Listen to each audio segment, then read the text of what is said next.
Magandang buhay mga idol, Sports Life Channel PH po. Eto na, ang may init na balita mula sa mundo ng PBA. Scottie Thompson pinalitan na ni Aris Dionisio.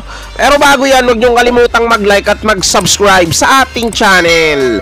Ilang araw bago ang pagsisimula ng inaabangang All-Star Game ng mga taga-PBA, may mga konting pagbabago nga ang matutunghayan ng mga fans. Nandyan ang pag-alis muna ngayong taon sa Slam Dunk Contest.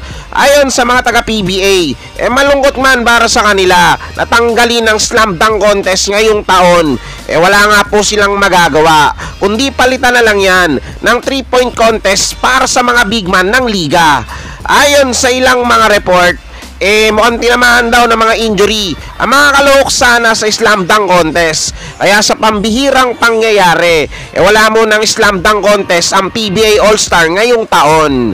Sa inaabangan naman, natapatan ng mga higanting bituin sa liga na Team Japet Aguilar kontra sa Team Mark Baroka. May mga konting pagbabago rin ang nangyari. Dahil sa mga injury, hindi na makakapaglaro sila Tyler Tio ng Phoenix, Fuel Master, at itong si Scottie Thompson ng Barangay Ginebra. Habang ang papalit naman para sa kanila, itong sila Roger Pugoy ng Token Tex Tropang Giga at si Aris Dionisio ng Magnolia.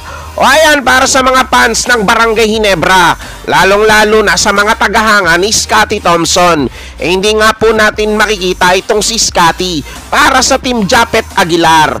Alam naman natin na hanggang ngayon, may pinapagaling pa rin na injury itong si Thompson. Pero wag kayong mag-alala, sigurado naman na mag-e-enjoy pa rin ang lahat dahil sa kakaibang excitement na dala-dala ng paparating na All-Star Game ng PBA.